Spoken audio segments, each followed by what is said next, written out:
En poc més de 30 anys hem passat de generar 450 grams de residus diaris per persona a 1,5 kg. I el 38% són envasos i embolcalls. No creus que ens en podríem estalviar uns quants?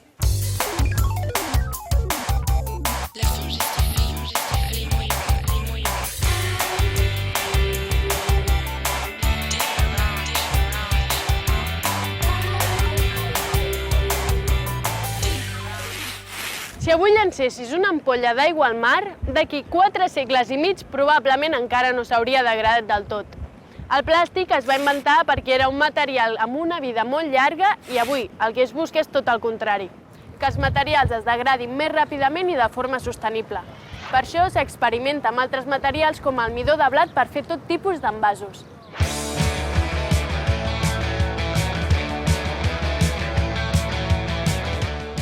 El grup de residus que més creix i que més ens costa de reciclar és el dels envasos. Només el 6% dels que es posen en circulació van a parar al contenidor groc. Com que el millor residu és el que no es crea, posa en pràctica petits gestos per col·laborar-hi. Comprar envasos familiars en comptes de paquets més petits és una bona manera de contribuir a la causa.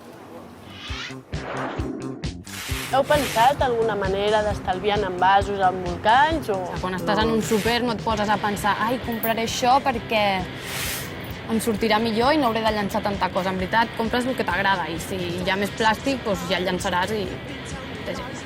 Quin envàs, quin material és millor? Plàstic, perquè no es trenca. Però a l'hora de reciclar, què? A l'hora de reciclar és el pitjor. Reutilitzeu envasos o embolcalls? Les ampolles d'aigua, que compres una ampolla d'aigua gran i la deixes a la nevera. La vas omplint. Jo guardo els pots de vidre per posar-hi l'oli de les paelles, que està brut, per no tirar-lo per la pica. Amb què l'emboliques, l'entrepà? Amb paper d'alumí. I què fas després amb aquest paper? I és... Però així no es recicla. Ja, però és que en el col·legi tampoc hi ha el reciclatge. El que podríem fer també és posar alguna paperera on podries tirar tu la teva boleta del bocata perquè a les hores de pati tothom menja bocata i...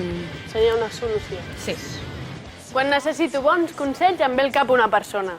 Vinga, Pau, explica'm com fer-ho bé. Com diu el meu amic Joan, en un món perfecte es farien servir menys embolcalls i envasos. I se'n produirien menys, clar, i també se'n llançarien menys. Perquè, segons el Joan, una de les normes més importants és fer servir envasos de paper o vidre en comptes de brics o de plàstic. Perquè el vidre i el paper és molt més fàcil de reciclar i, a més, contamina menys. I una altra cosa que al Joan li fa molta ràbia és el sobreempaquetament. I és que hi ha vegades que val més l'embolcall que no pas el producte en si. I després a sobre hi fiquen més cel·lofanes i més llacets i... Realment cal tanta floritura. En el món perfecte del Joan, el paper d'alumini i el plàstic serien rareses. Ell pràcticament no en fa servir, i si ho fa, sempre el reutilitza. Diu que el menjar és molt millor guardar-lo en carmanyoles o en pots de vidre, o en envasos, però que no siguin d'un sol ús. Anar de compres amb el Joan és tot una aventura. Si fos per ell, tot es compraria a granel o en envasos superreciclables i biodegradables. Jo, de moment, aquest món perfecte del Joan no el veig per enlloc. Això sí, jo col·laboro amb el meu petit gra de sorra.